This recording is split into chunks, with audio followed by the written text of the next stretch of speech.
Hello guys, লোগোর নতুন এপিসোডে আপনাদের স্বাগতম। আমি আছি উইলসন চামগং। তো আজকের লোগোটি হবে ডিজাইনওয়ালা। এইখান থেকে আমি ওয়ালাটি আলাদা করে দিচ্ছি এবং ডিজাইনটি উপরে দিচ্ছি। এটি এখান থেকে ফন্ট চেঞ্জ করে দিচ্ছি এবং এটি ক্রিয়েট আউটলাইন করে দিচ্ছি এবং এই লেখাটি আমি অন্য একটি ফন্ট দেব, এটার সাথে স্ক্রিপ্ট ফন্ট ব্যবহার করব। তো এইখানে আমি নামটি দিয়ে নিয়ে রেখেছিলাম, দিয়ে দিচ্ছি। এখন আমাকে এই ফন্টটি চেঞ্জ কেস টাইটেল কেস দিয়ে দিচ্ছি। ওকে, এটুকু দেওয়ার পর অ্যালাইন করে দিচ্ছি। অ্যালাইন করে এইখান থেকে একটু বড় করে দিচ্ছি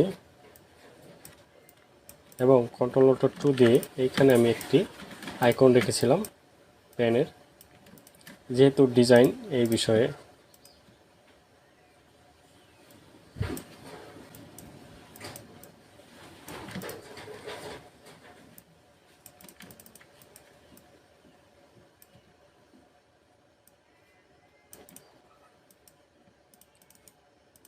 গ্রুপ করে দিয়ে এটুকু মিলিয়ে দিচ্ছি। এইটুকু আমি সরিয়ে দিব এখন। ওকে, দেখেন এটুকু কমপ্লিট। এখন আমাকে এটার সাথে সুন্দর করে মিলিয়ে দিতে হবে।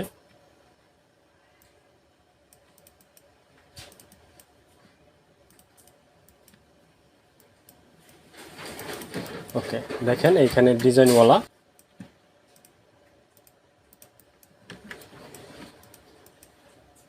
অ্যালাইন করে দিচ্ছি। এখানে দেখেন এই জায়গায় কমপ্লিট। এখন আমাকে এই জায়গায় কিছু টেক্সট কিংবা কিছু শেপ তৈরি করতে হবে। এর জন্য কি করব, আমি এখান থেকে কিছু শেপ তৈরি করব। এখন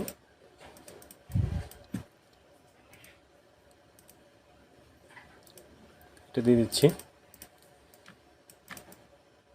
ওকে, আমি দুইটা করে দিব। Ctrl+C Ctrl+F নিচে দিয়ে দিচ্ছি। এখন আমি যদি এইখানে কিছু লেখা লিখে দেই, তার জন্য হয়তো বা আরও ভালো লাগতে পারে। এখানে আমি দেখি কিছু দেওয়া যায় কিনা। আইডিয়া, তারপর ক্রিয়েটিভিটি,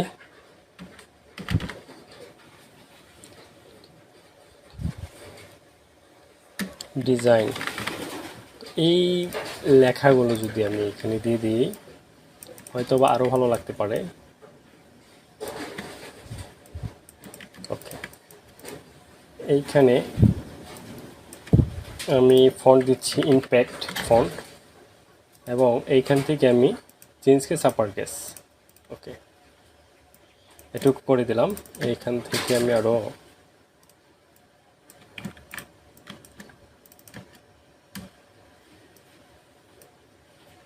এখান থেকে একটা শেপ টান দিচ্ছি।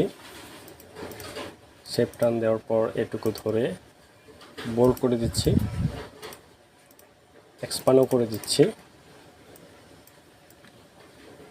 ওকে, সবগুলো ধরে এখন অ্যালাইন করে এটা ক্রিয়েট আউটলাইন করে দিচ্ছি। ক্রিয়েট আউটলাইন করার পর হ্যাঁ, এগুলো সবগুলো আমি এগুলো করে দিচ্ছি।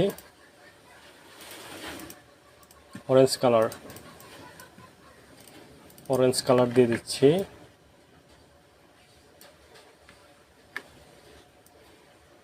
ওকে, আচ্ছা, এইটুকু যদি আমি আরও ছোট করে দেই, তো সেজন্য আরও ভালো লাগতে পারে। এইটুকু ধরে আরেকটু ছোট করে দিচ্ছি। ওকে, রিমুভ করে দিচ্ছি উপরেরটুকু। Ctrl+C Ctrl+F দিয়ে ঘুরিয়ে এই পাশে অ্যালাইন করে দিচ্ছি এবং এইটুকু উপরে উঠে দিচ্ছি। ইয়েলো কালার, অরেঞ্জ কালার দিয়ে দিচ্ছি।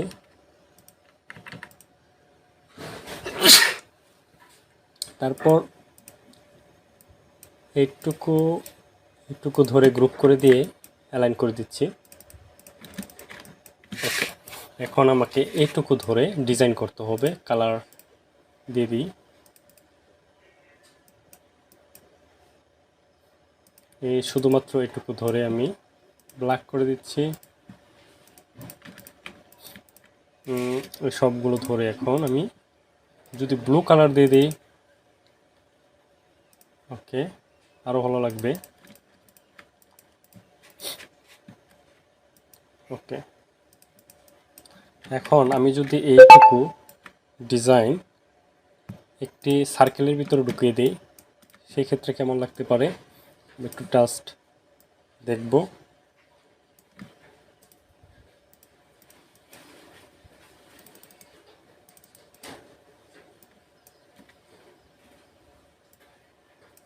ওকে,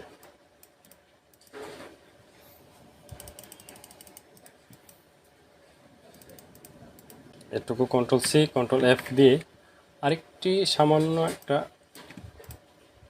শেপ তৈরি করব, ছোট করে, সামান্য ছোট। ওকে, ক্রিয়েট আউটলাইন করে দিলাম। এখন আমাকে এটুকু ধরে একটা যে কোনো একটা কালারটা চেঞ্জ করে দিব। ওকে, তো এখানে দেখতে পাচ্ছেন মোটামুটি এটুকু কমপ্লিট। এখন আমাকে এখানে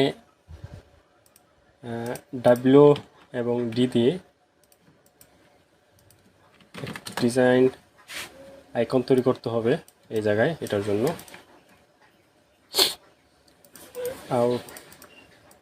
আনগ্রুপ করে এটুকু এখন আমাকে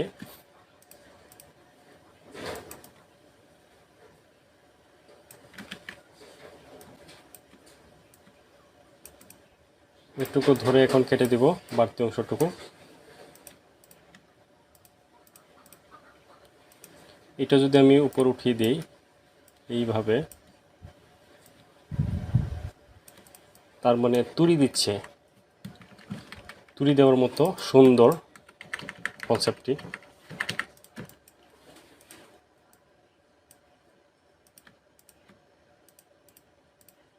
ওকে, তারপর এটা আমি এইভাবে সবগুলো ধরে এখন অ্যাডজাস্ট করে দিব। এটুকু ধরে, এটুকু সম্পূর্ণ একসাথে ধরে এই পাশে দিয়ে দিচ্ছি এবং এইখানে দেখেন এইটুকু আমি এখন সাদা করে দিয়ে সুন্দর করে বসাবো। কোথায় বসালে ভালো হবে সেটা বের করতে হবে।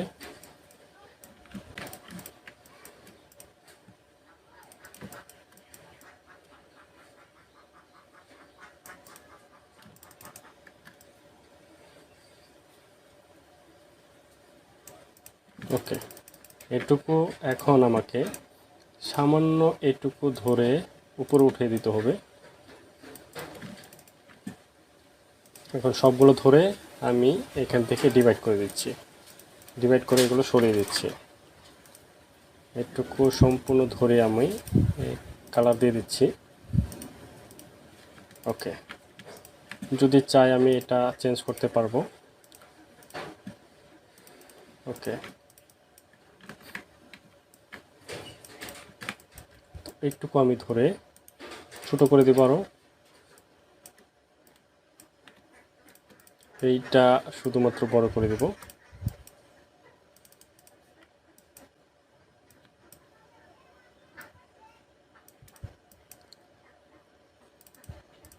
এইখানে শুধু ডিজাইনের উপর ডিজাইন হয়ে গেছে, তো যেহেতু এইখানে ডিজাইনওয়ালা সেই কারণে এখানে নর্মাল কিছু দেওয়ার প্রশ্নই আসে না।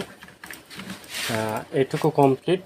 তো আশা করি বুঝতে পেরেছেন। যদি ভিডিওটি ভালো লাগে থাকে অবশ্যই একটি লাইক দিয়ে শেয়ার করে দেবেন এবং আমার চ্যানেলে যারা নতুন তারা সাবস্ক্রাইব করে পাশে থাকা বেল আইকনটি বাজিয়ে দেবেন। ধন্যবাদ সবাইকে।